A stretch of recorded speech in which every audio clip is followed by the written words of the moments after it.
Hello friends, welcome to Nandkishore classes. आज हम पढ़ने वाले हैं बहुत ही इंपॉर्टेंट थ्योरम, पाइथागोरस थ्योरम पढ़ने वाले हैं। बहुत ही इंपॉर्टेंट है, ध्यान से देखिए।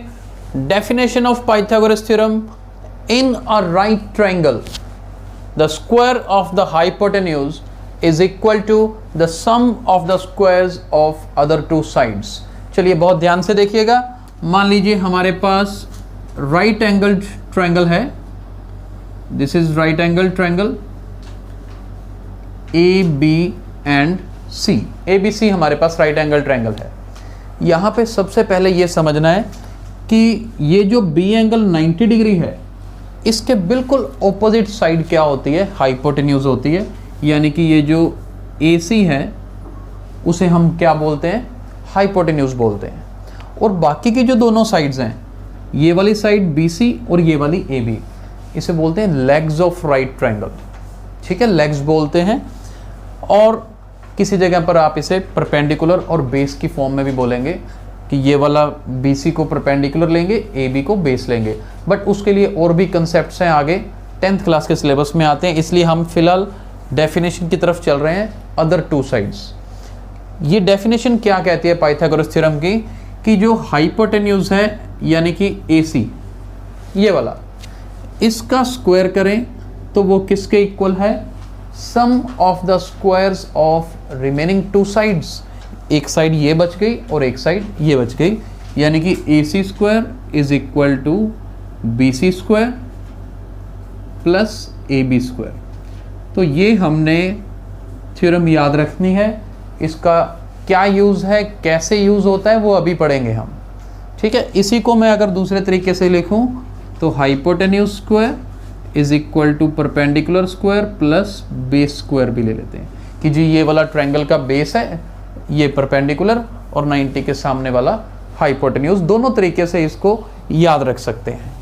अब देखिए ध्यान से, मान लेते हैं कि हमारे पास BC जो है लेट्स सपोज 4 सेंटीमीटर है, AB मान लेते हैं कितनी है? 3 सेंटीमीटर है। दो साइड्स हमें पता है, तो तीसरी साइड निकालने के लिए इस थ्योरम को यूज कर सकते हैं हम। देखिए अब ध्यान से, BC की वैल्यू फिल करिए। BC कितना है जी? 4। AB कितना है? 3। तो 4 स्क्वायर इज 16, 3 स्क्वायर इज 9। तो जी AC स्क्वायर कितना आ गया? 25 आ गया जी। तो यहां से क्या स्टेप होता है? Taking square root on both sides. दोनों तरफ स्क्वायर रूट लेने का मतलब है AC will be equal to square root of 25, क्योंकि स्क्वायर है ना यहाँ पर।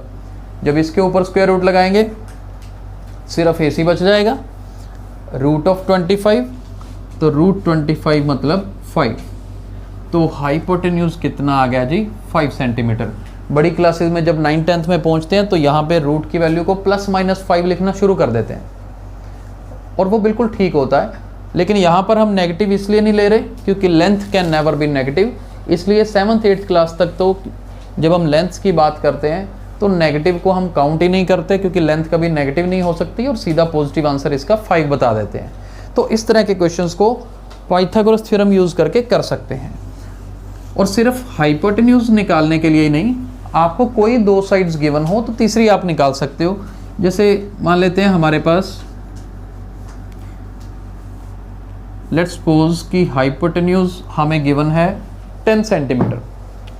हाइपोटेन्यूज इज 10 सेंटीमीटर और ये बेस मान लेते हैं जी 6 सेंटीमीटर है, और BC हमें निकालना है। सेम थ्योरम यूज करेंगे। AC की वैल्यू अब इधर फिल कर देते हैं, 10 स्क्वायर। BC हमने निकालना है जी, हमें नहीं पता कितना है। AB कितना है? 6। तो 10 स्क्वायर इज 100।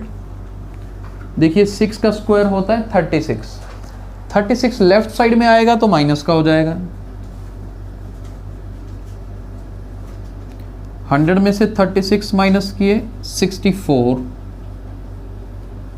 दोनों तरफ स्क्वायर रूट लेंगे तो इधर रूट ऑफ 64 बनेगा, इधर सिर्फ BC रह जाएगा। And finally what will we gate?